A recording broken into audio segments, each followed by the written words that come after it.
الصلاة والسلام على من لا نبي بعده ما بعد فأعوذ بالله من الشيطان الرجيم بسم الله الرحمن الرحيم قال النبي صلى الله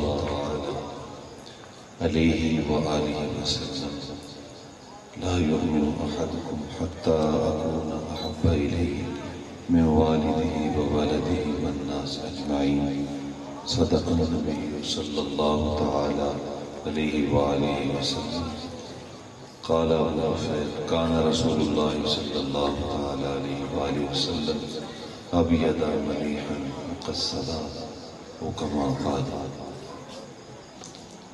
تمام آباد محبت سے دوشی پڑی جائے صلاة والسلام علیکہ یا سیدی یا رسول اللہ صلاة والسلام علیکہ یا سیدی یا حبیب اللہ وعلا آلکہ واصحابکہ یا سیدی یا نور اللہ.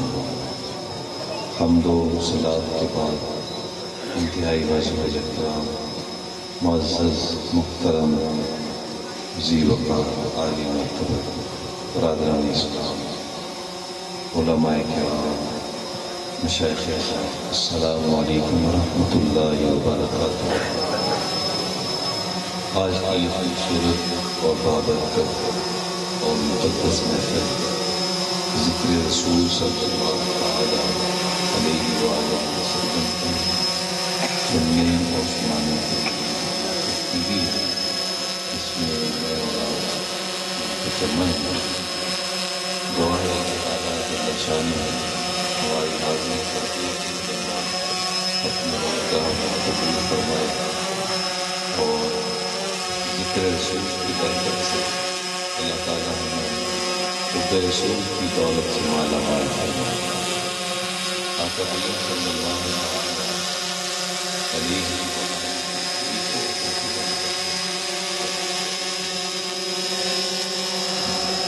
نعرہ تکبیر، نعرہ رسالت، نعرہ حیدری، نعرہ غوثیہ، آمد مصطفیٰ، آمد مصطفیٰ، علماء اہل سنت.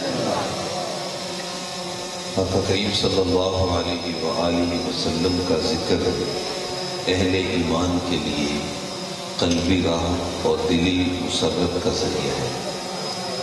جب حضور کا ذکر ہوتا ہے تو اہل ایمان کے سینے ٹھنڈے ہوتے ہیں، بلکہ حضور کے ذکر سے دلوں کے غم دھلتے ہیں.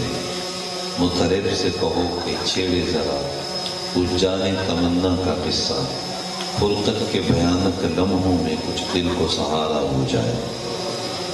اہل ایمان بہانہ تلاش کرتے ہیں کہ ان کے محبوب کا ذکر کوئی چھیڑ کے بیٹھ جائے اور ان کے دل کی تار کو ہلا دے اور مکین گنبد خضرا سے ملا دے. حضور کے ذکر سے کتنی لذت ملتی ہے. مولانا جلال الدین رومی رحمۃ اللہ علیہ نے ایک چھوٹی سی مثال دی. وہ فرماتے ہیں کہ کیونکہ آپ کافی دیر سے تشریف فرما ہیں تو میں آپ کی طبیعت کے ذوق کے لیے یہ ایک مثال پیش کر رہا ہوں. تو مولانا فرماتے ہیں کہ کسی نے مجنوں کو دیکھا کہ وہ ریت پہ لیلا لیلا لکھ رہا تھا. تو پوچھا یہ کیا کر رہے ہو؟ گفت مشق نام لیلا می کنم خاطر خود را تسلی می کنم. اس نے کہا اپنے محبوب کا نام لکھ لکھ کے دکھی دل کو قرار دے رہا. اب وہ فرماتے ہیں کہ اگر مجنوں کو اس کے محبوب کا نام قرار دیتا ہے تو کیا امتی کو نام محمد قرار نہیں دیتا؟ اس لیے ہم کہتے ہیں میخانہ سہارا دیتا ہے نہ جام سہارا دیتا ہے، ہم کو تو مدینے والے کا ایک نام سہارا دیتا ہے. سارا سال حضور کا ذکر جاری رہتا ہے لیکن ماہ ربیع النور کا چاند کیا نظر آتا ہے؟ ذکر رسول کی بہار آ جاتی. کوئی گھر، کوئی مسجد، کوئی محلہ، کوئی ادارہ، کوئی بازار ایسا نہیں ہے جہاں نام محمد کا جھنڈا بلند نہ ہو. میرے امام بولے عرش پہ تازہ چھیڑ چھاڑ، فرش پہ طرفہ دھوم دھام، کان جدھر لگائیے تیری ہی داستان ہے۔ تو یہ میری اور آپ کی سعادت مندی ہے کہ ہم حضور کا ذکر سننے کے لیے یہاں پہ سنانے کے لیے جمع ہیں، ورنہ یہ ذکر ہمارا محتاج نہیں ہے۔ اگر ہم نہیں کریں گے تو کوئی اور کر لے گا، یہ سعادت کسی اور کے نصیب اور مقدر میں چلی جائے گی۔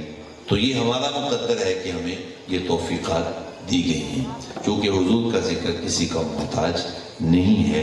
جب پوری کائنات کا خالق خود کہتا ہے وَرَفَعْنَا لَكَ ذِكْرَكَ، محبوب تیرا ذکر تو میں اپنے ذمہ کرم پہ لیتا ہوں۔ تو جس کا ذکر اللہ تعالیٰ اپنے ذمہ کرم پہ لیتا ہے اس کا ذکر کبھی مدھم نہیں پڑ سکتا۔ اللہ اکبر۔ جدا ذکر خدا بلند کرے کیڑا جمے ہے اس کو بند کرے۔ اس ذکر دا حافظ آپ خدا پڑھو لا الہ۔ تو یہ ایسا ذکر ہے کہ اہل ایمان اس سے راحت محسوس کرتے ہیں، بلکہ اس ذکر سے تو میرا رب بھی خوش ہوتا ہے۔ وہ خوش ہوتا ہے جب وہ بندہ اس کے محبوب کا ذکر کرتا ہے۔ آقا کریم علیہ السلام تشریف لائے تو صحابہ کرام کی مجلس سجی ہوئی تھی، صحابہ اکٹھے بیٹھے تھے اور جمع ہو کے بیٹھے تھے۔ تو حضور فرمایا ما اجلسکم، صحابہ یہ جلسہ کیسا ہے، یہاں پہ جمع کیوں ہو؟ آپ سے بھی تو کوئی پوچھ سکتا ہے نا کہ میاں رات کا اتنا پہر گزر گیا ہے اور آپ لوگ یہاں پہ جمع ہو، علماء کرام تشریف فرما ہیں، تو کس مقصد کے لیے آپ یہاں پہ جمع ہیں؟ تو آپ بھی تو کوئی نہ کوئی جواب دیں گے۔ یا صبح ہی کوئی پوچھ لیتا ہے کہ میں اتنی رات گئے تک وہاں پہ کیا کرتے رہے ہو، تو آپ بھی کوئی جواب دیں گے کہ نہیں دیں گے؟ یہی جواب دیں گے نا کہ خوشی ہے آمنہ کے لال کے تشریف لانے کی، یہی جواب ہوگا۔ اللہ اکبر۔ تو حضور پوچھا کہ ما اجلسکم، صحابہ کیسے بیٹھے ہو، کیوں بیٹھے ہو، یہ جلسہ کیوں منعقد ہے؟ تو صحابہ کرام نے جو جواب دیا سنیے۔ عرض کرتے ہیں جلسنا نذکر اللہ ونحمدہ علی ما ہدانا للاسلام ومن علینا بک، یا رسول اللہ صلی اللہ علیہ وسلم ہم اللہ کی تعریف کر اس کی حمد و ثنا بجا لا رہے ہیں اس بات پر اللہ تعالیٰ جل شانہ نے آپ کو ہمارے درمیان بھیج کر جو ہمارے اوپر احسان کیا ہے، ہم اس احسان پہ اللہ کا شکر بجا لا رہے ہیں کہ اللہ تعالیٰ نے ہمیں اپنا محبوب عطا فرمایا ہے، محبوب کے ذریعے ہمیں اسلام دیا، حق دیا، اس بات پر ہم اللہ کی تعریف کر رہے ہیں۔ تو آقا کریم ارشاد فرمایا کہ کیا تم مجھے اس بات پہ قسم دے سکتے ہو؟ تو صحابہ کرام نے کہا حضور ہم قسم دیتے ہیں کہ ہم یہی کام کر رہے ہیں۔ تو فرمایا میں نے قسم تم سے اس لیے نہیں لی کہ مجھے تمہاری صداقت پہ کوئی شک ہے یا میں تمہاری بات پہ یقین نہیں کر رہا، بلکہ حضور فرمایا ماجرا کچھ اور ہے۔ تم یہاں باہر بیٹھے ہوئے تھے، میں اپنے حجرہ میں تھا کہ جبریل میری بارگاہ میں حاضر ہوئے اور آ کے عرض کیا حضور ذرا باہر نکل کے تو دیکھیں آپ کے یہ غلام جمع ہو کر بیٹھ کر جو کام کر رہے ہیں، اللہ تعالیٰ جل شانہ فرشتوں میں اپنی شان کے مطابق ان کے اس عمل پہ فخر فرما رہا ہے کہ دیکھو میں نے ان کو نعمت دی تھی، میں نے ان کو اپنا محبوب دیا تھا اور میں نے اپنا محبوب ان کو رہنمائی کے لیے عطا کیا تھا۔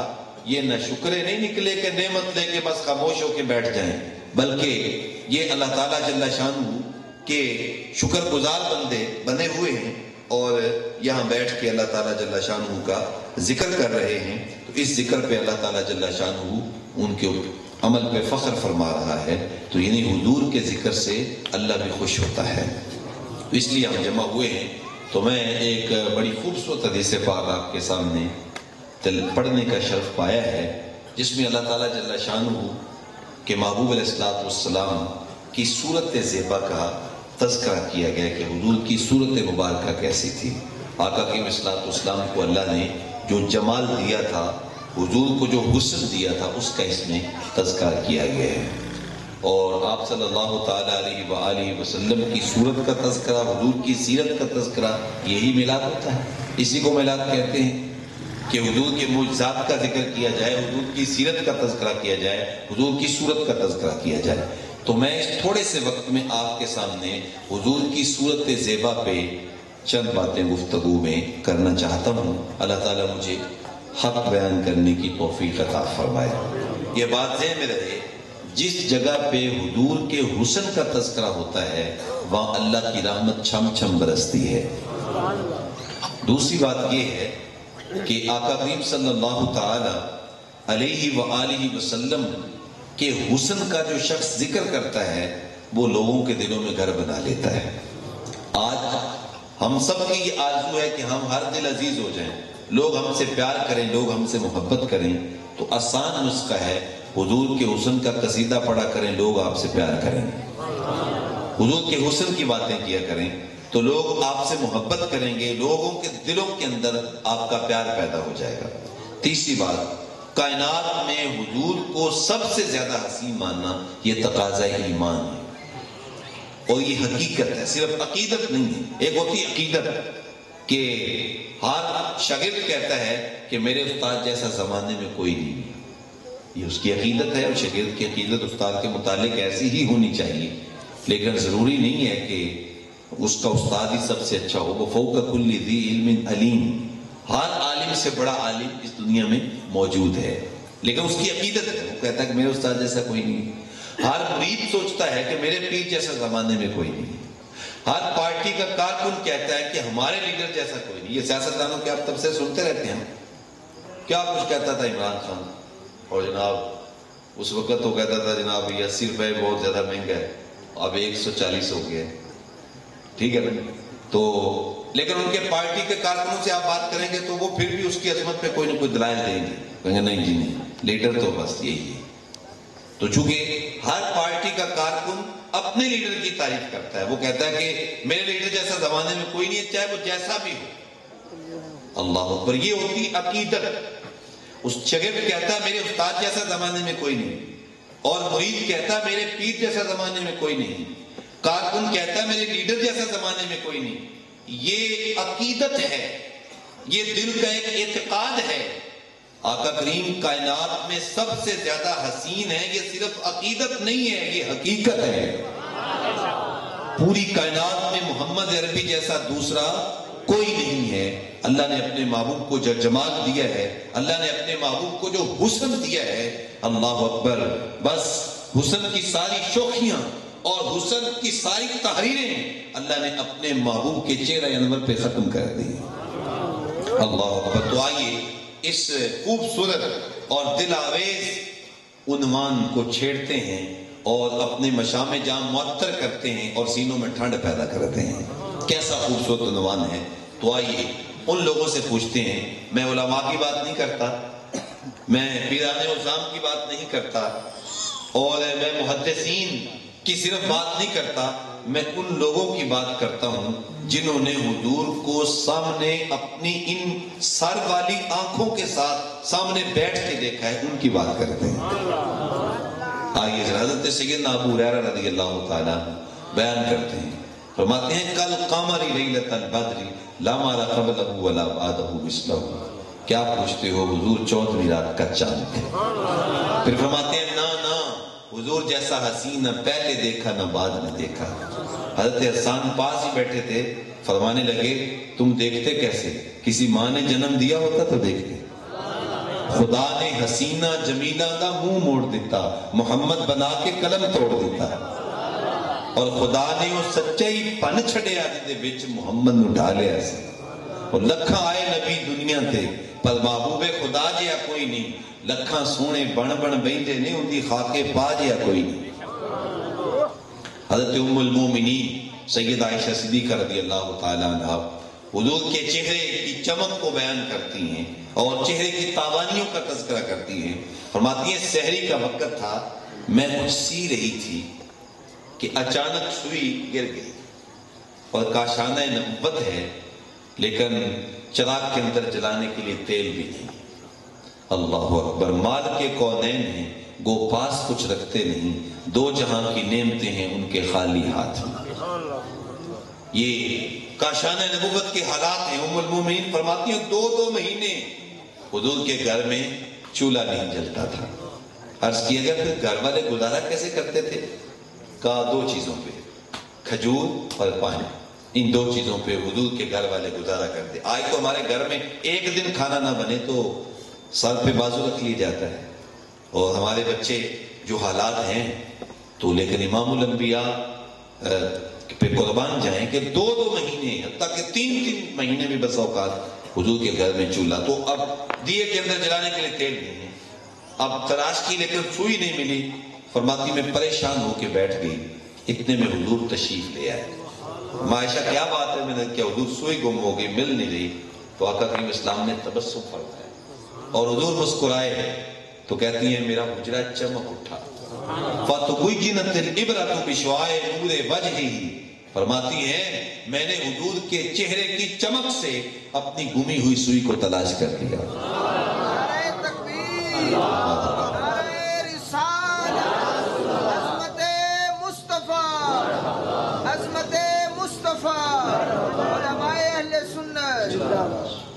تو میں عرض کر رہا تھا ام المومنین ہی دوسرے مقام پہ ارشاد فرماتی ہیں لنا شمس وللآفاق شمس، لوگوں ایک سورج تمہارا ہے اور ایک سورج میرا ہے، تمہارا سورج وہ ہے جو دن کو چمکتا ہے اور میرا سورج وہ ہے جو دن کو بھی چمکتا ہے راتوں کو بھی دمکتا ہے، اس کی روشنی رات کو بھی مدھم نہیں پڑتی، یہ میرا سورج ہے۔ تو یہ چہرے کی چمک ہے، یہ چہرے کا جمال ہے۔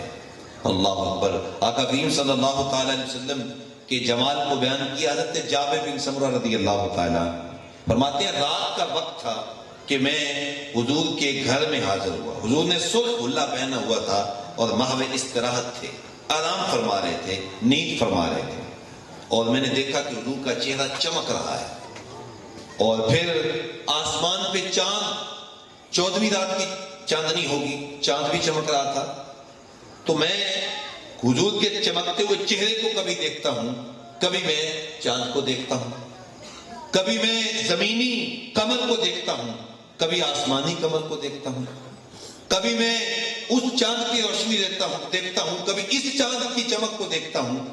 میں فیصلہ کرنا چاہتا تھا کہ روشنی حضور کے چہرے کی زیادہ ہے کہ چاند کے چہرے کی زیادہ ہے؟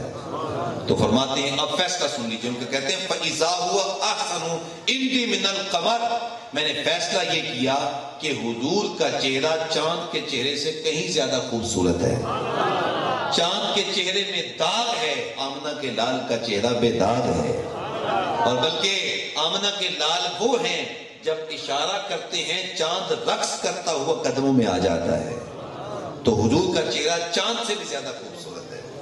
اچھا یہاں پہ ایک بات بھی عرض کرنا چاہوں گا، بس اوقات آپ کو بھی کبھی کسی نے رات کے وقت فون کیا ہوگا، اب ویسے کچھ لوگ کم ہو گئے ہیں لیکن پہلے یہ زیادہ چلتا ہوتا تھا کہ رات کے وقت لوگ کہتے ہیں جی ذرا باہر نکل کے دیکھیں، بھئی کیا ہو گیا، سردی کا موسم ہے، باہر نکلنا کون سا آسان ہے؟ کہتے ہیں نہیں جی ذرا باہر دیکھیں، اوپر چاند کی طرف دیکھیں، جی کیا ہو گیا؟ جی چاند میں رسول اللہ صلی اللہ تعالی علیہ وسلم کی تصویر آئی۔ کوئی چشتی صاحب ہے تو وہ کہتے ہیں جی حضرت بابا فرید عرس مبارک ہے تو بابا صاحب رحمۃ اللہ علیہ کی تصویر آئی ہوئی، کوئی کہتا ہے جی کہ حضرت امام حسن اور امام حسین رضی اللہ تعالیٰ عنہ کی تصویر آئی ہوئی، تو اس طرح کی باتیں لوگ جو ہے وہ مجھے تو کئی بار فون آئے، پتہ نہیں آپ کو بھی شاید کبھی ایسا کسی معاملے سے پالا پڑا ہو۔ تو پہلی بات تو یہ ہے کہ یہ چاند جو ہے یہ اللہ تعالیٰ نے ٹیلی ویژن کی سکرین نہیں بنائی کہ کبھی ہم کسی کو اس پہ لے آئیں، کبھی کسی کو لے آئیں، کبھی کسی کو لے آئیں، یہ صرف اللہ نے چاندنی کے لیے پیدا کیا ہے، یہ اوقات کے لیے اللہ تعالیٰ نے چاند پیدا کیا ہے، یہ ٹیلی ویژن کی سکرین نہیں ہے۔ اور دوسری بات یہ ہے کہ جو محبوب چاند سے بھی زیادہ خوبصورت ہیں ان کو چاند میں آنے کی کیا ضرورت ہے؟ تو ذوق الاعتقادی ہے، جو محبوب چاند سے زیادہ چمکدار چہرہ رکھتے ہیں، چاند سے زیادہ تابہ اور روشن چہرہ رکھتے ہیں، ان کو چاند میں آنے کی ضرورت نہیں ہے۔ تو ایسی ذوق الاعتقادی، ایسی کمزوریاں یہ ہمارے اندر نہیں ہونی چاہیے۔ اہل سنت کا عقیدہ یا اللہ کا قرآن ہے یا آقا کا فرمان ہے، اہل سنت کا وہ عقیدہ ہے، اور جو قرآن و سنت کے مطابق آئے وہ چیز قبول کر لی جائے گی، جو قرآن و سنت کے مطابق نہ آئے وہ قبول نہیں کی جائے گی۔ ہماری صورتحال یہ کہ ہم ایک شعر پڑھ کے ہم کہتے ہیں جی لو جی اس پہ دین ہم ثابت کرنے کی کوشش کرتے ہیں، اور کبھی شعر پڑھ دیا حضرت سلطان باؤ رحمۃ اللہ علیہ کا، وہ بس اوقات ان کو ہوتا ہی نہیں، کبھی شعر پڑھ دیا حضرت میاں محمد بخش عارف کھڑی کا، اور وہ شعر ان کا ہوتا ہی نہیں ہے، اور ہم ان کی طرف منسوب کر کے جو ہے وہ ہم کہتے ہیں یہ دیکھو جی یہ تو بزرگوں کا یہ فرمان ہے۔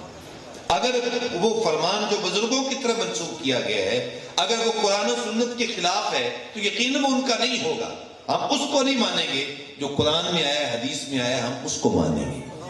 اور ایسا ہوتا ہے کہ وہ بزرگوں کا نہیں ہوتا۔ مثلا اب یہ سلام پڑھتے ہیں، مصطفیٰ جان رحمت پہ لاکھوں سلام، یہ اعلیٰ حضرت کا سلام ہے، پوری دنیا میں اس کو پڑھا جا رہا ہے، حتیٰ کہ حضور کے گنبد خضرا کے سائے میں بھی اس کو پڑھا گیا اور بار بار پڑھا جاتا ہے۔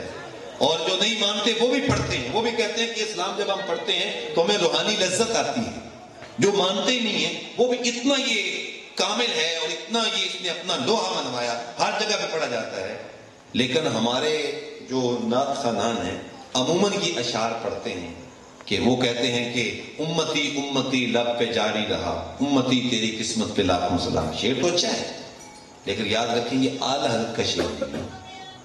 حالانکہ سلام ہم اعلیٰ حضرت کا پڑھیں لیکن شعر کسی اور کا اپنی طرف سے، اس کا مطلب یہ ہے کہ اور جانب سے اشعار بیچ میں آ جاتے ہیں۔ اسی طریقہ سے یہ بھی ایک شعر پڑھا جاتا ہے، آسیو تھام لو دامن مصطفیٰ، پھر پڑھو رب کی رحمت پہ لاکھوں سلام۔ شعر تو بڑا اچھا ہے لیکن اعلیٰ حضرت کا شعر تو نہیں۔ اسی طریقہ سے ہم یہ بھی شعر پڑھتے ہیں کہ چہرہ مصطفیٰ اصل قرآن ہے، عاشقوں کی تلاوت پہ لاکھوں سلام۔ شعر تو بڑا اچھا ہے لیکن اعلیٰ حضرت کا شعر نہیں۔ تو معلوم یہ ہوا کہ ہم بہت ساری چیزیں ایسی پڑھتے ہیں، بیان کرتے ہیں بزرگوں کی جانب، لیکن وہ ان کی ہوتی نہیں ہے۔ تو اگر وہ قرآن و سنت کے مطابق ہو تو مانی جائے گی، لیکن اگر قرآن و سنت کے مطابق نہ ہو تو جو مرضی کہہ رہا ہو جو آدمی، وہ کبھی بھی مانی نہیں جائیں گی۔ اس لیے کہ ہمارے بزرگوں نے ہمیں یہی بتایا ہے۔ تو اس لیے آقا کریم صلی اللہ تعالی وسلم کے حسن کے بارے میں حضرت جابر بن سمرہ کہتے ہیں کہ حضور کا چہرہ مبارک چاند کے چہرے سے بھی زیادہ خوبصورت تھا۔ اچھا، جو حدیث پاک میں نے آپ کے سامنے پڑھی اس کا ترجمہ سن لیجیے۔ حضرت ابو طفیل یہ 110 ہجری میں انتقال فرمانے والے صحابی ہیں، اور یہ صحابہ میں سب سے آخر میں ان کا انتقال ہوا، اور یہ کوئی حج کا موقع تھا تو کسی اونچے ٹیلے پہ کھڑے ہو گئے اور لوگوں کو کہتے ہیں لوگوں اس وقت اس دنیا پہ یہ صرف 2 آنکھیں ہیں جنہوں نے جمال محمد عربی کو دیکھا ہے، ان کے علاوہ اور کوئی آنکھ نہیں جس نے حضور کو دیکھا ہو۔ بس یہ بات کرنا تھی کہ لوگ جناب جمع ہو گئے، آس پاس جم گٹا ہو گیا۔ یار یہاں پہ تو کوئی میلاد کی شرینی بانٹنے لگ جائے تو لوگ جمع ہو جاتے ہیں، تو یہ تو آقا کریم صلی والسلام کا دیدار کرنے والا آدمی آ گیا، تو لوگ جمع ہو گئے۔ اب سوال ذہن میں بات یہ آتی ہے کہ جب وہ جمع ہو گئے ہوں گے، حج کا موقع تھا اور حج آتا ہے سال کے بعد، وہاں عموماً لوگ حج کے مسائل پوچھ رہے ہوتے ہیں۔ یہ عید کی نماز سال کے بعد آتی ہے تو مولانا صاحب کو بتانا پڑتا ہے اور پورا طریقہ بتانا پڑتا ہے، ورنہ مولانا صاحب خود ہی بھول جاتے ہیں۔ آپ نے دیکھا ہوگا بڑے بڑے جو یہ پارٹی لیڈر جو ہوتے ہیں وہ بھی عیدیں پڑھاتے ہوئے بھول جاتے ہیں۔ انسان میں یہ رکھا گیا تو سال کے بعد یہ آتی ہے، اس لیے ہمارے قبلہ بابا حضرت پیر طریقت رہبر شریعت حضرت قبلہ بابا جی منظور احمد شاہ صاحب رحمۃ اللہ علیہ، اللہ تعالیٰ آپ کی قبر پہ کروڑا رحمتوں کا نزول فرمائے، وہ عید کی نماز پڑھانے سے پہلے نماز پڑھ لیتے تھے، پہلے اس کی پریکٹس کر لیتے تھے کہ کہیں دوران نماز میں بھول نہ جائیں۔ تو یہ نہیں بتانا پڑتا ہے میاں اتنی تکبیرات ہیں، ایسے رکوع سجدہ، تاکہ عید کی نماز صحیح پڑھی جائے۔ تو اسی طریقہ سے حج جو کہ سال کے بعد آتا ہے تو وہاں جو لوگ گئے ہوتے ہیں وہ حج کے مسائل پوچھتے ہیں، اور اگر کوئی خاص طور پہ عالم مل جائے تو پھر اس کے آس پاس لوگ جمع ہوتے ہیں۔ اب وہ شخص جس نے خود حضور کا دیدار کیا، حضور کی باتیں سنی، جب وہ آ گیا تو ذہن میں بات یہ آتی ہے کہ انہوں نے پوچھا ہوگا تابعین نے کہ آپ بتائیں رسول اللہ نے طواف زیارت کیسے کیا، آقا کریم صلی اللہ علیہ وسلم نے صفا مروہ کی سعی کیسے کی، آپ صلی اللہ تعالی علیہ وسلم نے مقام ابراہیم پہ نوافل کیسے پڑھے۔ یہی ذہن میں آتا ہے نا کہ یہ سب مسائل پوچھے ہوں گے، لیکن ایسا نہیں ہے۔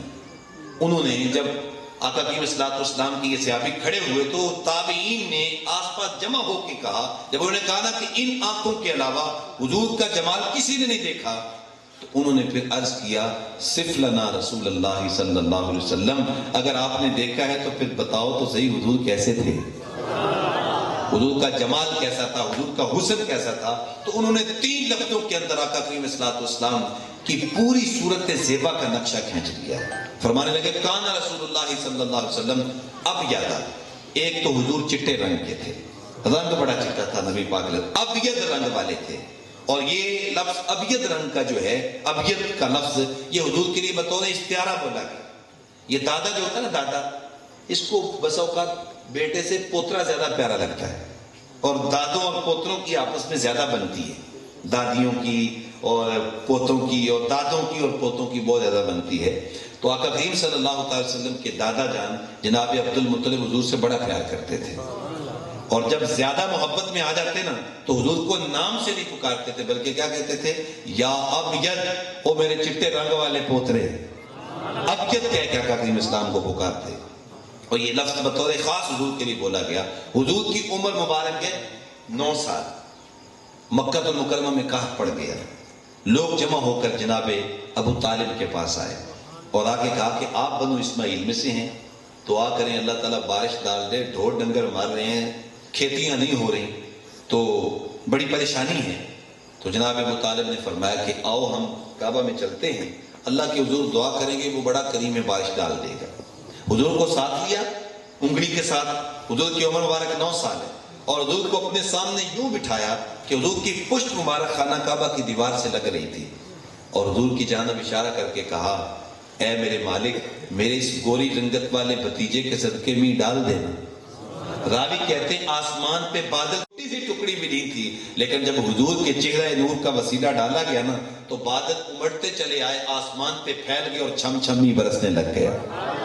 لوگ بھاگ کر بھیگ کر اپنے گھروں میں پہنچتے ہیں. اس وقت جناب ابو طالب نے حضور کی عظمت پہ ایک قصیدہ لکھا، جس کی کا ایک شعر جو ہمارے عنوان سے مطابقت رکھتا ہے، آپ کی سماعتوں کی نظر کرنا چاہتا ہوں. فرماتے ہیں وَأَبْيَضُ يُسْتَسْقَى الْغَمَامُ بِوَجْهِهِ ثِمَارُ الْيَتَامَى عِصْمَةٌ لِلْأَرَامِلِ. فرماتے ہیں یہ میرا ابیض رنگ والا بھتیجا، وہاں میں نے ابیض کا لفظ استعمال کیا، یہ میرا ابیض اور چٹے رنگ والا بھتیجا ایسا ہے کہ اس کے چہرے کو دیکھ کر تو بادل بھی بھاگتے چلے آتے ہیں. یہ یتیموں کا سہارا ہے، بیواؤں کا آسرا ہے. یعنی حضور کی صورت بھی بیان کر دی، اور اس کے ساتھ ساتھ ایک شعر میں آقا کریم کی سیرت بھی بیان کر دی کہ صورت ان کی ابیض رنگ والی ہے، اٹریکشن والی ہے، اور سیرت ان کی یہ ہے کہ یہ یتیموں کے سہارے، بیوہ عورتوں کے سہارے. 9 سال کی عمر ہے حضور کی، اور حضور کے چچا حضور کو یتیموں کا سہارا کرے، حالانکہ وہ خود یتیم ہے. تو معلوم ہو یتیم ہو کر یتیم پرور ہیں، یتیم ہو کر یتیموں کی خدمت کرنے والے ہیں. اور آپ صلی اللہ تعالی علیہ وآلہ وسلم اس عمر میں بھی بیوہ عورتوں کے گھر کے کام کاج کیا کرتے تھے، اور دکان سے ان کو سودا صرف لا کے دیا کرتے تھے کہ ان کا کوئی کام کرنے والا نہیں ہے. تو پورے مکے میں اگر بیوہ عورتوں کے لیے کوئی شجر سایہ دار تھا تو وہ ایک ہی تھا، جس کا نام ہے محمد صلی اللہ علیہ وسلم. بلکہ اگر آپ مجھ سے یہ پوچھیں کہ حضور کے جو ابتدائی 40 سال ہیں جو اعلان نبوت سے پہلے کے ہیں، ان کا کوئی خلاصہ بیان کریں تو میں خلاصہ 2 لفظ بیان کروں گا کہ حضور ان 40 سالوں کے اندر اللہ کی مخلوق کی خدمت ہی کرتے رہے ہیں، اللہ کی مخلوق کو سکھ پہنچاتے رہے، اللہ کی مخلوق کے لیے سہارا بنتے رہے. اللہ تعالیٰ جل شانہ کے جو بالکل پسے ہوئے طبقات کے لوگ تھے، آقا کریم صلی اللہ علیہ وسلم ان سے پیار کرتے رہے، اور آپ صلی اللہ علیہ وسلم ان کے لیے سہارا بنتے رہے. تو یہ آپ صلی اللہ علیہ وسلم کی زندگی ہے. تو صورت بھی بیان کر دی اور سیرت بھی. ابیض کا لفظ حضور کے لیے استعمال کیا. تو حضرت ابو طفیل فرماتے ہیں ایک تو حضور ابیض رنگ والے تھے، دوسرا فرمایا ملیحن، حضور کا حسن نمکین تھا. حضور کا حسن کیا تھا؟ نمکین تھا. حضور نے خود بھی بیان کیا انا املہ و اخی یوسف اسبہ، فرمایا میں نمکین حسن والا ہوں اور میرا بھائی یوسف میٹھے حسن والا ہے. اچھا میٹھا حسن کیا ہوتا ہے؟ کہ جب بندہ دیکھے تو سب کچھ قربان کر دے، یہ میٹھا حسن ہوتا ہے. اور نمکین حسن کیا ہوتا ہے؟ جب بندہ دیکھے تو بس پھر دیکھتا ہی رہ جائے، اور جب تک محبوب کا کلمہ نہ پڑھ لے اس وقت تک پیچھے نہ ہٹے، اسے حسن نمکین کہتے ہیں. اعلیٰ فرماتے ہیں حسن سب پھیکے ہیں جب تک نہ مذکور ہو، ہے نمکین حسن والا ہمارا نبی، سب سے اولا والا ہمارا نبی. تو حضور کا حسن نمکین تھا، یعنی اس میں کشش بہت زیادہ تھی، جو دیکھتا تھا پھر وہ دیکھتا ہی رہ جاتا تھا. اچھا اس پہ ایک بڑا خوبصورت دل آویز واقعہ آپ کے سامنے رکھنا چاہتا ہوں. ہمارے قبلہ حضرت صاحب بھی اس کو بیان فرمایا کرتے ہیں، اور جب حسن کی بات ہوتی ہے تو میں بھی اس کو بیان نہ کروں تو مجھے چین نہیں آتا، تو اس لیے آپ سنیں گے تو آپ کا ایمان تازہ ہوگا. یاد کر لیجئے، اپنے بچوں کو جا کے سنائیے، اپنے دوستوں کو سنائیے، اور یہ واقعہ بھولیے گا نہیں. آقا کریم صلی اللہ علیہ وسلم مدنی زمانہ ہے، مدنی دور. حضور نے فجر کی نماز پڑھی اور نماز پڑھنے کے بعد سیر کے لیے نکلے. سیر کرتے کرتے تھوڑا قدرے دور چلے گئے تو ایک مسافروں کا ایک وفد آیا ہوا تھا، وفد طارق.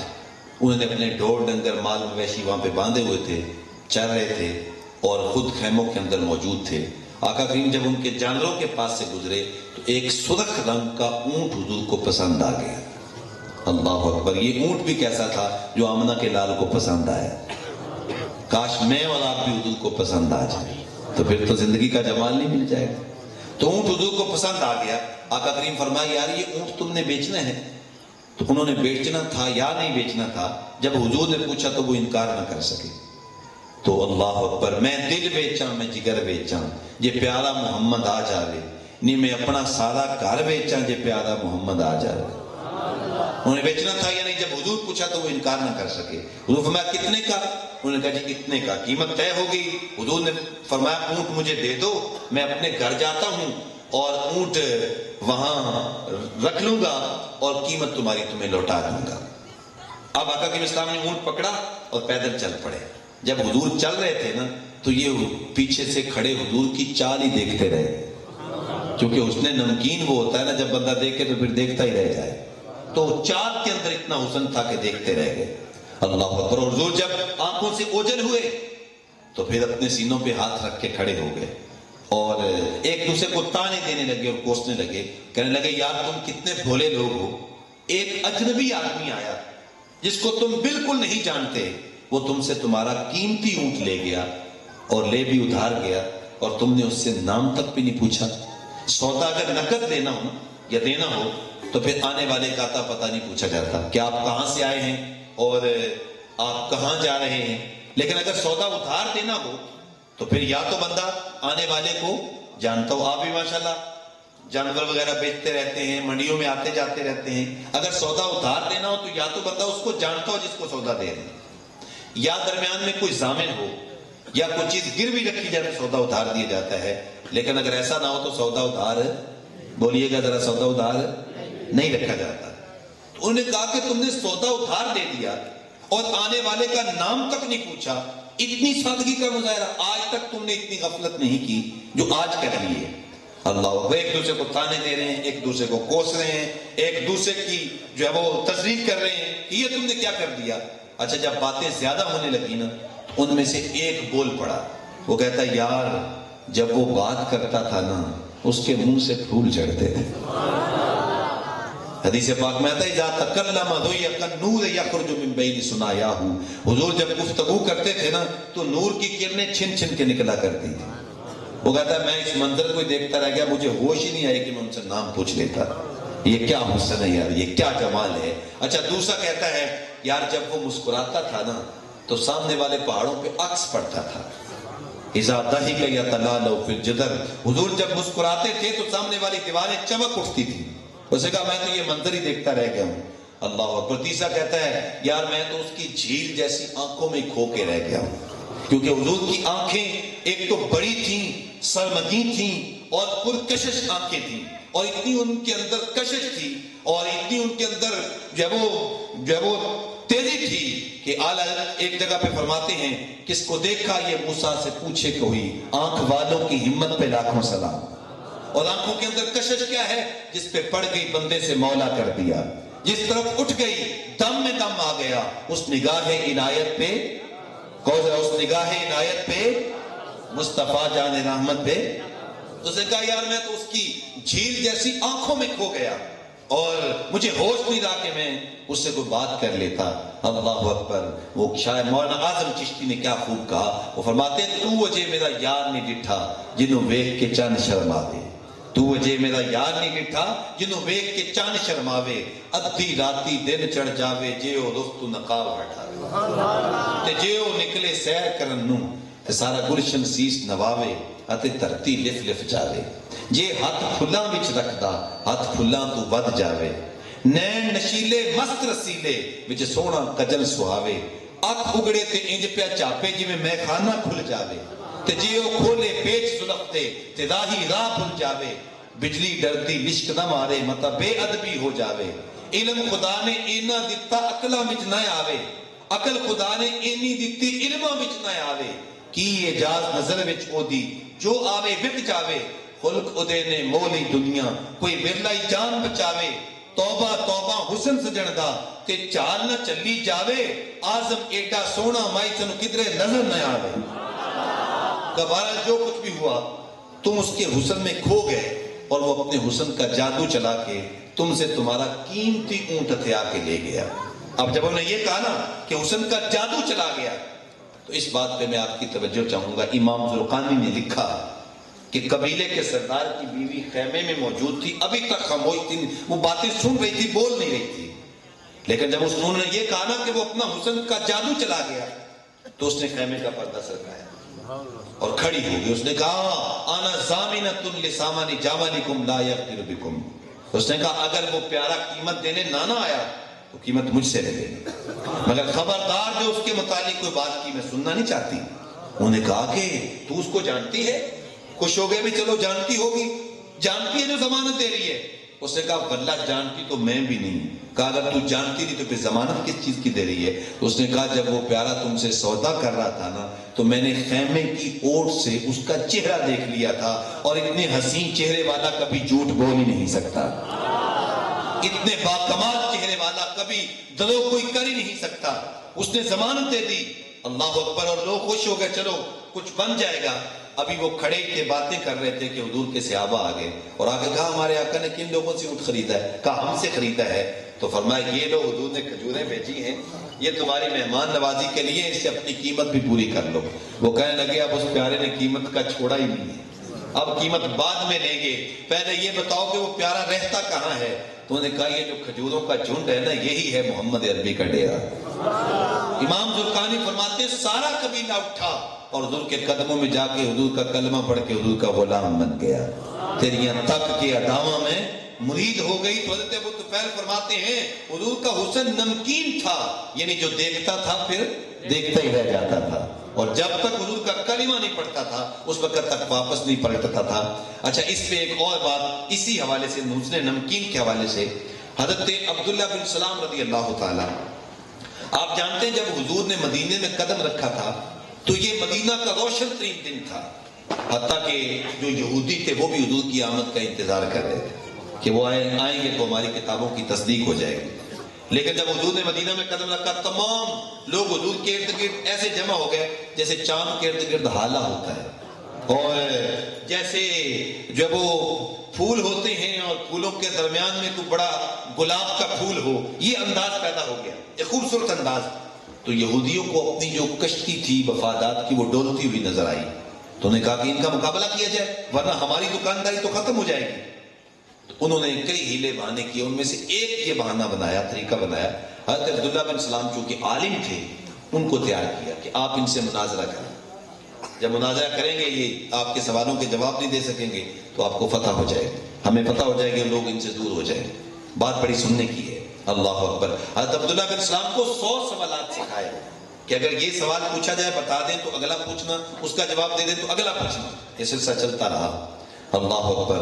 100 سوال سکھائے، وہ سوالات کی گٹھڑی اپنے ذہن میں باندھ کے وہ جو ہے وہ چل پڑتے ہیں، حضور کی بارگاہ میں آتے ہیں، پیچھے بیٹھ جاتے، مجمع لگا ہوا تھا، حضور صلہ رحمی پہ گفتگو کر رہے تھے اور فرما رہے تھے سل من قطع کا، جو تجھ سے کٹتا ہے اس سے جڑ جا، واتی من حرم کا، جو تجھے محروم کرتا ہے تو اس کی جھولیاں بھر دے، وَأَحْسِنْ إِلَىٰ مَنْ أَسَاءَ إِلَيْكَ، اور جو تجھ پہ ظلم کرتا ہے تو اس پہ نیکی کر، جو تجھ سے برائی کرتا ہے تو اس کے ساتھ اچھائی کر۔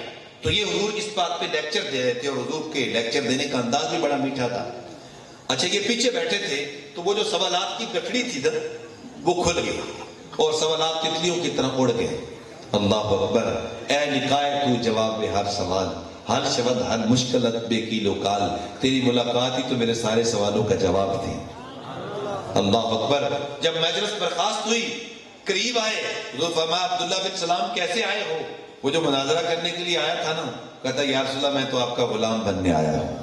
اللہ اکبر، سودا لینے کے لیے بازار گئے، ہاتھ اس کے بکے جس کے خریدار گئے، خود خریدنے کے لیے گئے تھے، اپنا آپ بیچ کے آ گئے، حضور کا غلام بن گئے، کلمہ پڑھ لیا۔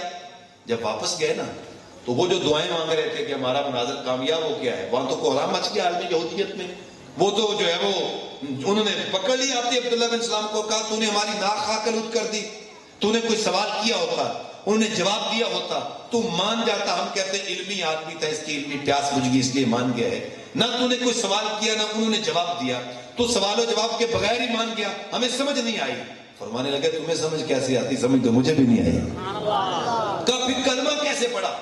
کہا جب میں ان کی مجلس میں بیٹھا نا، تو جب میری نظر ان کے چہرے پہ پڑی نا، تو اب سن لیجئے ان کے دل نے گواہی دی۔ کیا گواہی دی؟ عرفت ان وجہہ لیس بوجہ کذاب، کہتے میرے دل نے گواہی دی اتنا حسین چہرہ کسی جھوٹے کا ہو ہی نہیں سکتا۔ دیکھنے والے کہا کرتے ہیں اللہ اللہ، خدا یاد آتا ہے دیکھ کے صورت تیری۔ تو حضور کا حسن کیا تھا؟ نمکین حسن تھا۔ اچھا، حضور کے حسن کی نمکینی اور حسن و جمال کا ایک قصہ انتہائی جو ہے وہ باکمال قصہ ہے، وہ ایک دیہاتی عورت نے بیان کیا ہے، وہ بھی آپ کے سامنے رکھنا چاہتا ہوں۔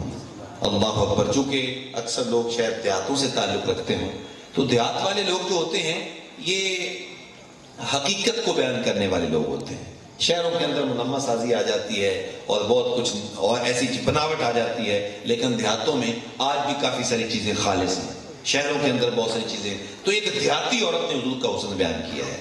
آقا کریم صلی اللہ علیہ وسلم جب ہجرت کے ایام میں مکہ المکرمہ سے مدینہ کی جانب بڑھ رہے تھے تو راستے میں حضور کو بھوک لگ گئی، اور جب بھوک لگی تو حضور نے ایک دروازہ یوں کھٹکھٹایا، کٹیا نظر آئی، ایک کچی سی جھگی تھی، دروازہ دستک دی، ایک بوڑھی خاتون باہر نکلی۔ جب اس نے دروازہ کھولا تو حضور فرمایا ہمیں بھوک لگی ہے، تیرے پاس کوئی چیز ہو تو ہمیں دے دو، ہم خرید لے لیں گے اور تجھے پیسے دے دیں گے۔ تو اس نے کہا کہ میں ایک عرب خاتون ہوں اور عرب مہمان نواز ہوتے ہیں، اور پھر مہمان بھی آپ جیسے ہوں تو پھر تو مہمان نوازی کرنے کو جی چاہتا ہے، تو یہ ہے کہ آپ ایسا نہ کہیں، اگر میرے پاس کوئی چیز ہوتی تو میں آپ کو بغیر پیسے کو دے دیتی، لیکن صورتحال یہ ہے کہ ہمارے گھر میں آج کوئی چیز ہے ہی، بدقسمتی میری کہ میرے پاس کچھ نہیں ہے۔ اللہ اکبر۔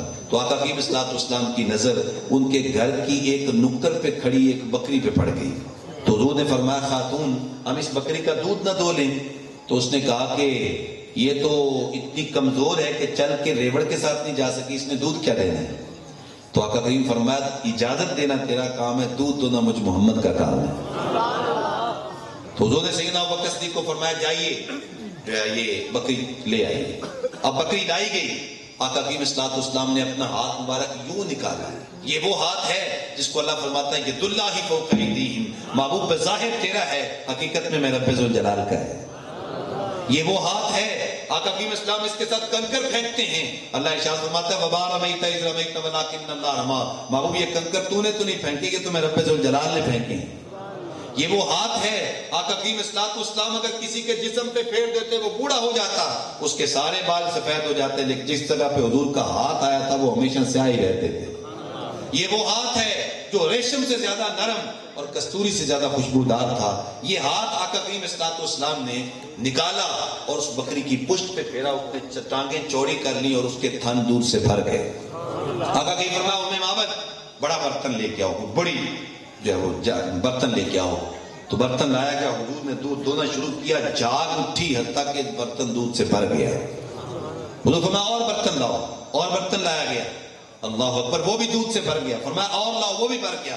بعض روایات میں آتا ہے کہ حضرت ام معبد کی تھالیاں بھی دودھ سے بھر گئی، اللہ اکبر۔ حضور نے دودھ پیا، سیدنا ابوبکر صدیق نے پیا، اور حضرت ام معبد اس کا نام تھا خاتون کا، اس نے پیا، اور اس کا ایک چھوٹا سا بچہ تھا اس نے بھی پیا، اور آقا کریم صلی اللہ علیہ وسلم کی جو کیفیت تھی وہ کمالات کی تھی اور معجزات کی تھی، اور حضرت سیدہ ام معبد آقا کریم اسلام کی صورت کو گہرائی سے دیکھتی رہی اور دیوانی ہو گئی اور مستانی ہو گئی اور ایک عجیب و غریب قسم کی کیفیت پیدا ہو گئی۔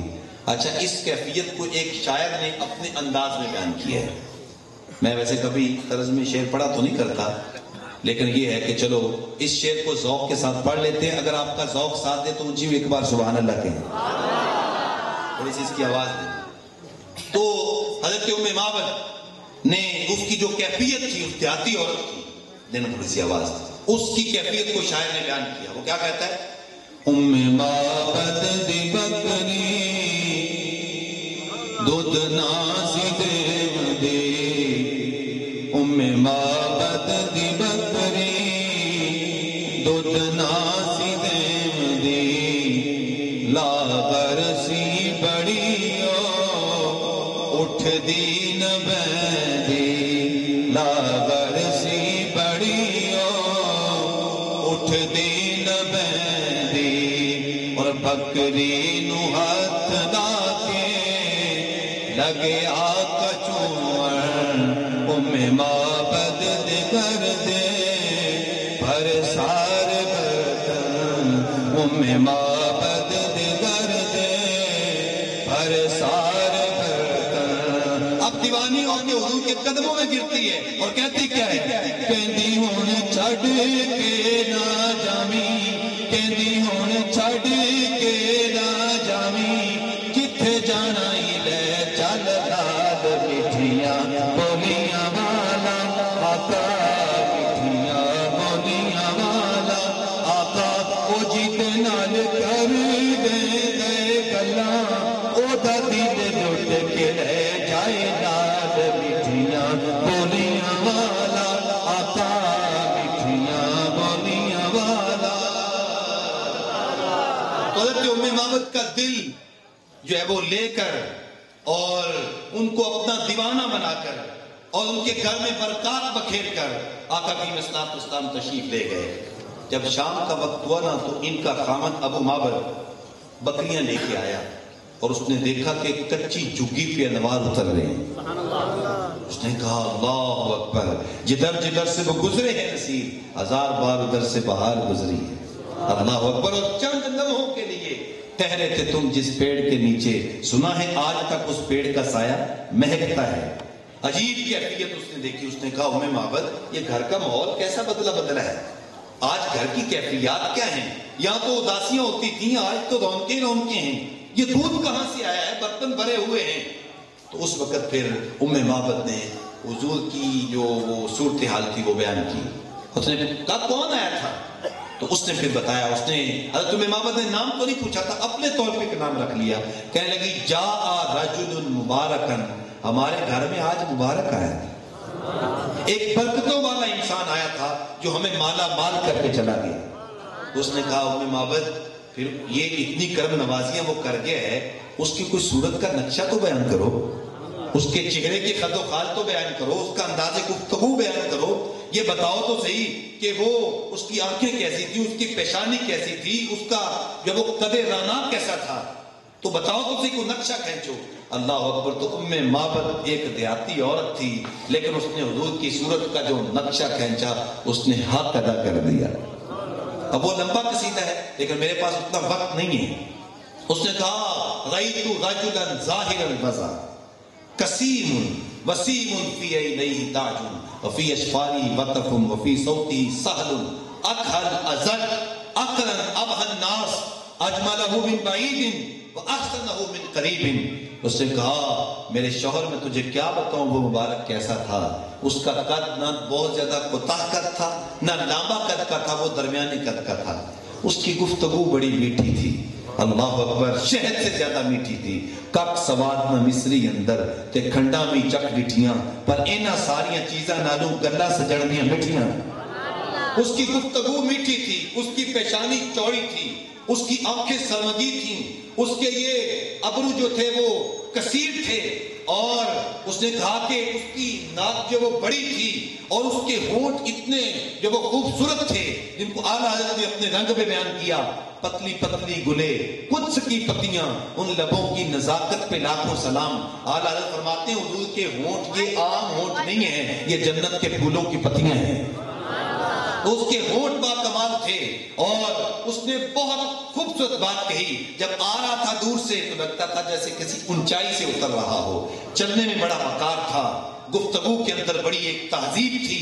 اللہ اکبر. صرف 2 جملے اس کے آپ کے سامنے رکھنا چاہتا ہوں. اس نے کہا ہے میرے شوہر میرے سرتاج میں تجھے کیا بتاؤں. اس میرے پہ آپ کی توجہ چاہوں گا. اس نے کہا کہ اجملہ من بعید واحسنہ من قریب. اس نے کہا جب وہ دور تھا نا تو سونا لگتا تھا. جب دور تھا تو سونا لگتا تھا اور جب قریب آ گیا تو اور سونا لگتا تھا. کچھ لوگ ہوتے ہیں دور سے بھلے لگتے ہیں لیکن جب نزدیک آ جائیں نقوش واضح ہو جائیں تو بندہ کہتا ہے یار اس کا تو کوئی حال ہی نہیں ہے. تو اس نے کہا جب دور تھا تو سونا لگتا تھا اور جب قریب آ گیا تو اور سونا لگتا تھا. حضور کی صورت بھی بیان کر دی اور حضور کی سیرت بھی بیان کر دی.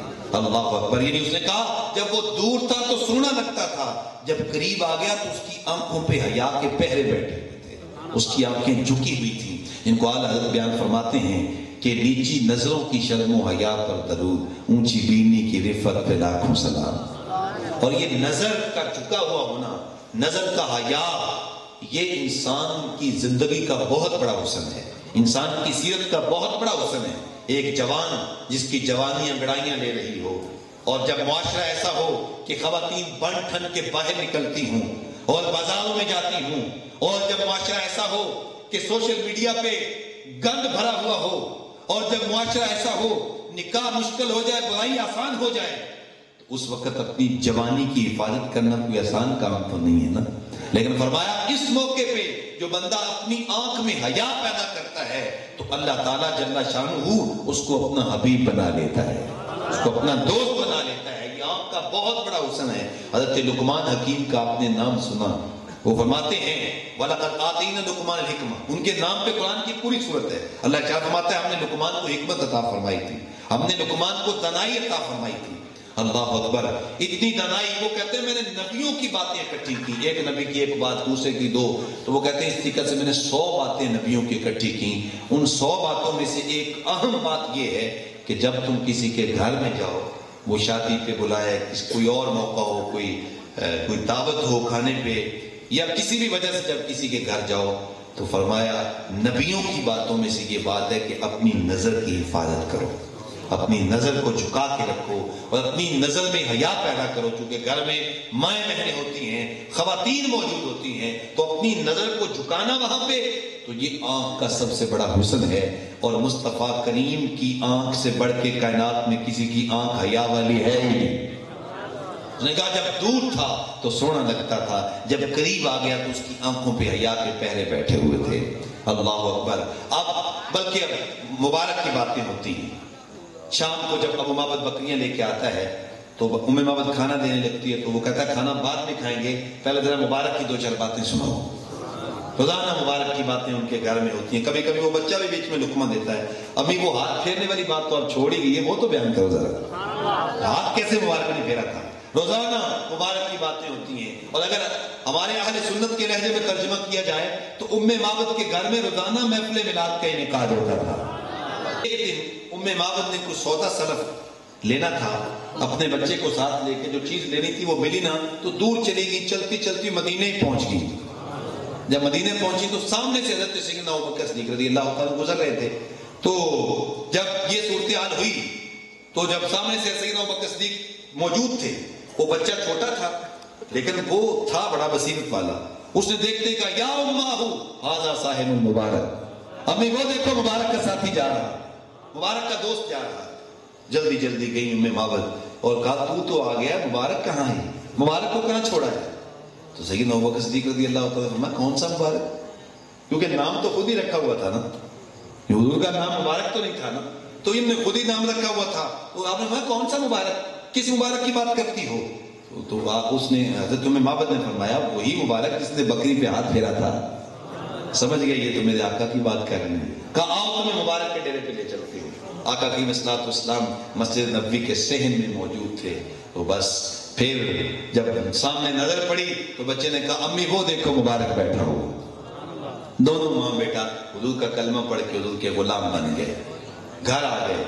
شام کو ابو معبد آج پھر بکریاں لے کے آیا, تو اس نے دیکھا کہ آج پھر حالت بدلی ہوئی ہے. اس نے کہا ام معبد آج مبارک پھر آیا ہے. تو کہنے لگی نہیں مبارک نہیں آیا, ہم خود مبارک کو آج مل آئے ہیں. دنیا جسے محمد کہتی ہے وہی تو ہمارا مبارک ہے. وہی ہمارا مبارک ہے. تو وہ بھی گیا اور آقا کریم صلی اللہ علیہ وسلم کا کلمہ پڑھ کے یہ پوری فیملی حضور کے چہرہ انور کے حسن کو دیکھ کر داخل اسلام ہو گئی.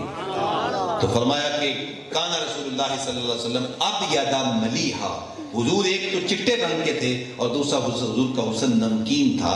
نمکین حسن وہ ہوتا ہے جب کوئی دیکھے تو پھر دیکھتا ہی رہ جائے اور جب تک کلمہ نہ پڑھے واپس نہ پڑھے. نمکین. اور تیسری بات فرمائی کہ مقصدہ، حضور کے ہاتھ عزب میں ایک توازن تھا. سوال بطنی والصدر، پیٹ مبارک اور سینہ مبارک برابر تھے. ایسا نہیں تھا کہ پیٹ چپکا ہوا ہو اور پیٹھ کے ساتھ لگا ہوا ہو یا پیٹ بہت زیادہ بڑا ہوا ہو. یہ دونوں چیزیں حسن کے اندر کمی واقع کرتی ہیں، لیکن حضور کا سینہ مبارک اور پیٹ مبارک برابر تھا. لیس بالطویل ولا بالقصیر، قد کے بہت زیادہ لمبے نہیں تھے اور کوتاہ قد کے نہیں تھے، درمیانے قد کے تھے. ہر چیز میں توازن تھا. اللہ اکبر. لیکن یہ حضور کے قد مبارک کا معجزہ تھا کہ 10,000 کا مجمع ہو، اونچے اونچے قدوں والے لوگ موجود ہوں اور حضور بھی ان کے درمیان موجود ہوں تو حضور کے کندھے ان کے سروں سے بلند نظر آتے تھے. یہ قد کا معجزہ تھا، یہ قد کا حسن تھا. تو یہ 3 لفظ حضرت ابو طفیل نے بیان کیے. کان رسول اللہ صلی اللہ علیہ وسلم ابیض، حضور چٹے رنگ کے تھے. ملیحن، حضور کا حسن نمکین تھا. مقصدن، ہر عزب کے اندر ایک توازن تھا. اتنا خوبصورت یہ نقشہ ہے. 3 لفظوں کے اندر حضور کے صحابی نے بیان کیا کہ اگر ہم اس کو یاد کریں تو پوری صورت زیبا کا نقشہ جو ہے وہ سامنے آ جاتا ہے. آخری بات بیان کر کے میں اپنی گفتگو کو سمیٹنا چاہوں گا. اس سے آپ اندازہ لگا سکتے ہیں کہ حضور کے چہرہ انور کا جمال کیا تھا. میں صرف حضور کی مبارک ایک انگلی کا حسن آپ کے سامنے رکھنا چاہتا ہوں. حضرت میمونہ بنت کٹم رضی اللہ تعالیٰ عنہ، یہ صحابیہ ہیں، آقا کریم صلی اللہ علیہ وسلم سے ملاقات کرنے کے لیے گئی اپنے ابا جی کے ساتھ. تو حضور سواری پہ سوار ہو رہے تھے کہ حضور کے چہرے پہ تو ان کی نظر نہ پڑی، لیکن حضور کے انگوٹھے کے ساتھ والی جو مبارک انگلی تھی، فرماتی ہیں میری اس پہ نظر پڑی تو میں اس کو ہی دیکھتی رہ گئی. اب ان کے لفظ سن لیجئے. فرماتی ہیں فما نسیت فیما نسیت طول اصبع قدم الصبابۃ علی سائر اصابعہ. فرماتی ہیں میری نظر حضور کے انگوٹھے کے ساتھ والی انگلی پہ پڑی، اور انگوٹھے کے ساتھ والی انگلی لمبی ہوتی ہے پاؤں کی، جبکہ ہاتھ کی انگلیوں میں شہادت کے ساتھ والی انگلی لمبی ہوتی ہے. تو حضور کی انگلی مبارک میں انگوٹھے کے ساتھ والی یہ لمبی تھی. تو فرماتی ہے میں حضور کی انگلی کو دیکھتی رہ گئی. فما نسیت فیما نسیت طول اصبع قدم الصبابۃ علی سائر اصابعہ. فرماتی ہیں مجھے انگلی دیکھے کافی عرصہ ہو گیا، لیکن حضور کی انگلی کی لمبائی کا حسن، اس کا نقشہ آج تک میرے دماغ سے اترا ہی نہیں ہے. اتنا خوبصورت نقشہ تھا. یار جس محبوب کی انگلیاں اتنی سونی ہیں، جس محبوب کے قدم اتنے سونے ہیں، جس محبوب کے تلوے اتنے سونے ہیں، اس محبوب کا چہرہ کتنا خوبصورت ہوگا، اس کے چہرے میں کتنا جمال ہوگا. وہ ایک شاعر ہے، اس نے شعر کا اور قلم بند کر دیا. وہ کہتا ہے قدموں پہ جبیں کو رہنے دو، چہرے کا تصور مشکل ہے، جب چاند سے بڑھ کے ایڑی ہے رخسار کا عالم کیا ہوگا. یہ ہے محبوب علیہ الصلوۃ والسلام کا حسن، اور یہ ہے محبوب علیہ الصلوۃ والسلام کا جمال. اور آپ جانتے ہیں ہر انسان میں حسن کی کشش رکھی گئی ہے. حسن جس چیز میں ہو بندہ اس طرف لڑک جاتا ہے. اگر حسن چمکتے ہوئے رنگ میں ہو تو بندے کو اچھا لگتا ہے. حسن لب و رخسار میں ہو تو اچھا لگتا ہے. حسن بچے کی مسکراہٹ میں ہو تو اچھا لگتا ہے. حسن قوس قزح کی رنگینیوں میں ہو تو اچھا لگتا ہے. حسن کوئل کی آواز میں ہو تو اچھا لگتا ہے. حسن جو وہ اچھے کپڑوں میں ہو تو اچھے لگتے ہیں. حسن اچھے جوتے میں ہو تو وہ بھی اچھا لگتا ہے، پہنا ہوا ہو تو لوگ اس کی تعریف کرتے ہیں اور اس کی کشش ہوتی ہے. تو جہاں حسن ہوگا انسان اس طرف مائل ہو جاتا ہے، اس سے انسان جو وہ قلبی تعلق قائم کر لیتا ہے. جہاں حسن ہوگا اور نہ پھر اپنے زمانے کے اندر اپنے لوگوں کو اس حسن کی باتیں سناؤ جہاں پوری کائنات کا حسن پانی بھرتا ہے. تو جب ہم حضور کے حسن کے تذکرے کریں گے تو اس حسن کی حرارت کی وجہ سے حضور کی محبت ہمارے سینوں میں اترے گی، اور جب حضور کا پیار اور محبت سینے میں اتر گئی تو پھر ہم انسان کامل بن جاتے ہیں. اس لیے کہ حضور کی محبت، حضور کا پیار انسان کو بہادر بناتا ہے، انسان کو انسان کامل بناتا ہے، انسان کو کامیاب انسان بناتا ہے. پھر یہ نماز پڑھنا، یہ روزہ رکھنا، یہ ماں باپ کی خدمت کرنا، یہ چھوٹے چھوٹے اعمال لگتے ہیں. پھر تو بندہ جان بھی وار دیتا ہے اور کہتا ہے کہ 1000 جانیں بھی ہوتی تو آپ کے نام پہ قربان کر دیں گے. یہ کب ہوتا ہے؟ جب سینے میں پیار ہوتا ہے. تو عشق حضور کا، حضور کی محبت ایک ایسی چیز ہے جو کائنات کی سب سے بڑی نعمت ہے. تو یہ اس صورت میں آتی ہے جب ہمیں پتا ہو کہ حضور کا حسن کیسا ہے، جمال کیسا ہے. تو اس لیے آج یہ چیزیں بیان کی گئی تاکہ حضور کا پیار ہمیں نصیب ہو، ہمارے سینوں میں عشق رسول کی حرارت پیدا ہو. اقبال نے کہا تھا کہ ذرہ عشق نبی از حق طلب. اگر اللہ سے کچھ مانگنا ہے نا تو حضور کی محبت کا، عشق کا ایک ذرہ مانگ لو. اگر ایک ذرہ بھی سینے میں آ گیا تو کائنات کی دولتیں تمہارے جو ہے وہ قبضے میں آ جائیں گی. تو اللہ تعالیٰ جل شانہ کی حضور دعا ہے کہ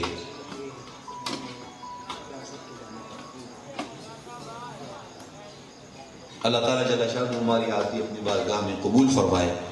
بچیوں کی وراثت کے حوالے سے پوچھا گیا تو ظاہر ہے وہ تو قرآن مجید کے اندر ان کے حصے مقرر ہیں. اگر کوئی شخص فوت ہو جاتا ہے، اس کے بیٹے ہوں بیٹیاں ہوں تو بیٹوں کا بھی حصہ ہے، بیٹیوں کا بھی حصہ ہے.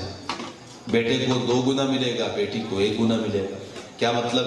یعنی اگر کسی آدمی کا 1 بیٹا ہے، 2 بیٹیاں ہیں اور وہ 4 ایکڑ زمین چھوڑ دے تو 2 ایکڑ جو ہیں وہ بیٹے کو مل جائیں گے اور 1 ایکڑ جو ہے وہ بیٹیوں کو مل جائے گا. واضح طور پہ قرآن کی نص ہے، قرآن کا حکم ہے اور یہ حصہ جو ہے وہ شریعت کی طرف سے مقرر ہے. ہمیں اس میں کمی بیشی کرنے کی اجازت نہیں. اگرچہ ہم سگے باپ ہیں، سگی ماں ہیں، اگر ہم کمی بیشی کریں گے تو قبر میں ہمارا حساب ہوگا. اور اگر بیٹا نہیں ہے، بیٹیاں ہی ہیں، اگر 1 بیٹی ہے تو پھر اس کو کل جائیداد کا نصف حصہ ملے گا اور اگر زیادہ بیٹیاں ہیں تو پھر 2/3 حصہ ملے گا، جس کو ہم 2/3 کہتے ہیں. ٹھیک ہے، 3 حصے کیے جائیں گے، 2 حصے بیٹیوں کو مل جائیں گے. تو بیٹی کا حصہ شریعت میں مقرر ہے، اس کا بیوی کا حصہ شریعت میں مقرر ہے. اسی طریقے سے ماں کا حصہ شریعت قرآن کے اندر واضح حصے بیان کیے گئے ہیں. ہمارے ہاں یہ ایک زیادتی چلتی ہے کہ ہم بیٹیوں کو حصہ نہیں دیتے ہیں. عموماً یہ ہمارے علاقوں میں، سب کی بات نہیں کرتا لیکن عموماً ایسا ہے کہ ہم بیٹیوں کو محروم کرتے ہیں. دیکھیے بات یہ ہے کہ اگر بیٹے ہمارے ہیں تو بیٹیاں بھی تو ہماری ہیں. اگر بیٹیاں جو ہے وہ محروم رہیں گی، میں بھی ایک مسجد میں خدمت کرتا ہوں تو لوگ مسائل پوچھنے آتے رہتے ہیں. مجھے بڑے اچھے طریقے سے یاد ہے کہ باپ کی چارپائی پڑی ہوتی ہے تو بیٹیاں آ کے اپنے حصے کا تقاضا کر رہی ہوتی ہیں کہ ابا جی زیادتی کر گئے ہیں اور ہمیں حصہ نہیں دے گئے، مولوی صاحب اب مسئلہ بتائیں ہم کیا کریں. وہ بھائیوں سے تقاضا کر رہے تو بھائی جو ہے وہ اس موقع، موت کے موقع پہ بھی اگر بہنیں تقاضا کر رہی ہوں تو وہ آگے سے ان کو جھڑک رہے ہوتے ہیں اور لڑ رہے ہوتے ہیں، جھگڑ رہے ہوتے ہیں. تو یہ باپ کیسا ہے کہ اس کی چارپائی پہ اس کی اولاد لڑ رہی ہے تو پھر فائدہ کیا ہو. تو اس لیے میرے بھائی، میرے بزرگ، میرے دوست، بہت تھوڑی زندگی ہے. جو قرآن و سنت کے فیصلے ہیں ان کے مطابق ہم عمل کریں گے تو ہماری دنیا بھی اچھی ہوگی اور ہم قبر میں بھی جب جائیں گے تو وہاں پہ بھی روشنی ہوگی. اللہ تعالیٰ جل شانہ ہمیں عمل کی توفیقات سے مالا مال فرمائے. آمین. وآخر دعوانا الحمدللہ رب العالمین. ماشاءاللہ بڑی خوبصورتی کے ساتھ اور بڑی محبت کے ساتھ اور چاہت کے ساتھ اس محفل کا اہتمام کیا گیا ہے. میں دلی طور پہ دعا گو ہوں اللہ تعالیٰ میزبانان محفل کی اس محبت کو قبول فرماتے ہوئے انہیں عشق رسول کی دولت عطا فرمائے. اور آپ جتنے دور و نزدیک سے چل کے آئے ہیں اللہ تعالیٰ جل شانہ آپ کو ایک ایک قدم کے بدلے 1000 نعمت، 1000 رحمت اور 1000 بخشش نصیب فرمائے. آمین. وآخر دعوانا الحمدللہ رب العالمین.